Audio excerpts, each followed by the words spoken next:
DSE 2018 Remy Delmar from Epson. Hi. In a very interesting room.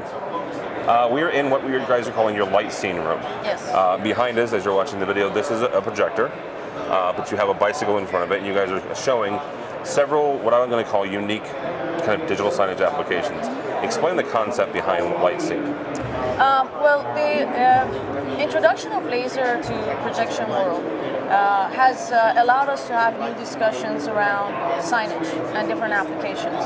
With laser, there's a longevity of the product, as well as you can make the product smaller, brighter, quieter, and have it in form factors or in areas where in the past maybe it was more difficult to do or integrate. So the actual physical projector itself can be smaller? Could be smaller in some cases. In this case, LightScene is shaped like the form factor is like a spotlight. Mm-hmm. Really, we want to address the issues around better ways of engaging customers with products and brands. So in the LightScene room, we have implemented a variety of different applications relevant to the target audience that we think can take the most advantage out of. So in case of the bike, we have two LightScenes, our edge blending, this video in the backdrop. There's an interactive app that allows you to switch from urban to forest to trail biking, so the scenic path can change. And you know, we have in other areas of the room different applications, again, for example, visual merchandising, hospitality, and whatnot.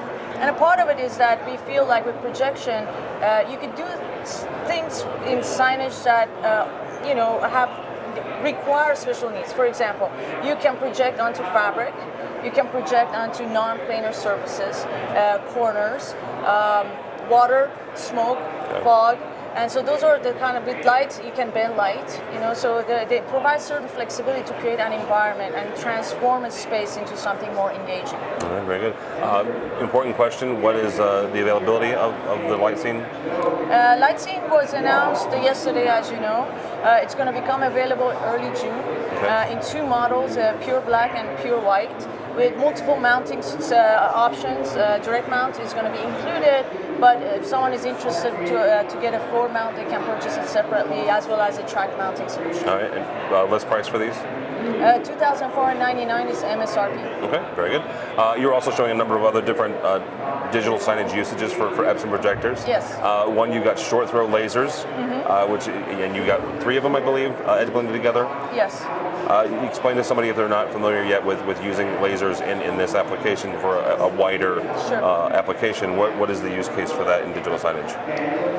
We wanted to show with simple solutions how you can again transform a space into something different. So we're using our Pro L1755 with the ultra short throw lens, which is a zero offset lens, to edge blend a 5x19 area with dynamic and abstract content. The ultra short throw lens allows the image to start from below the lens with a negative offset.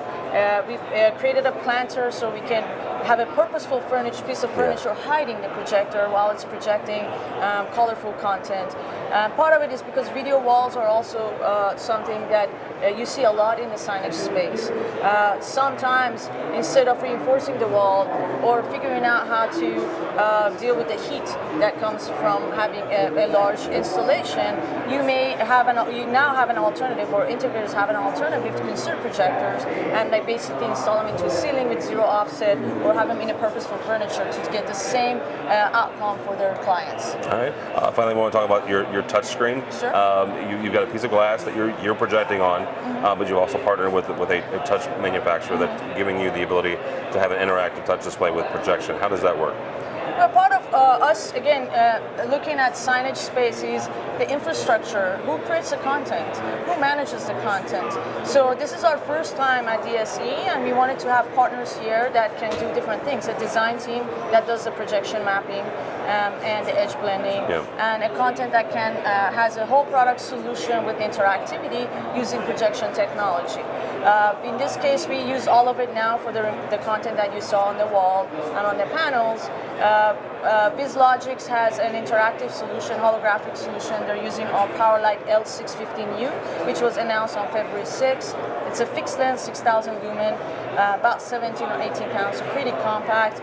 and we're doing an interactive catalog of what's actually being shown in the booth in his software system. So very contextual, very related, but shows our whole product solution and how we want to sort of take the leadership position to know who to send our clients to when they're looking for different applications. Well, that was actually going to be my next question. Is you've hit on a key point here, a pain point for a lot of integrators when it comes to digital signage, and that's the content. Yes. Right. So you guys, obviously you don't do the content, but you can kind of funnel people to trusted partners that you guys work with. Yes, I feel like manufacturing in a sense is shifting. It's becoming to sort of how to help people have the right handshake at the right time to execute fast and make the business easy, right? So we want to try and actually be sort of a conduit in allowing those conversations to take place. And when we're a hardware manufacturer, we are not content creators. But if you want to create good content with our projectors, we want to be able to introduce you to the right people. Makes sense. Somebody is interested in Epson or just want to find out more, how do they do that? www.epson.com. For LightScene, it's www.epson.com/LightScene. And they can also always directly contact me at remy.delmar@ea.epson.com. All right, very good. Remy Delmar from Epson. My name is Tim Albright. For more information about us, you can find us at avnation.tv. avnation.tv.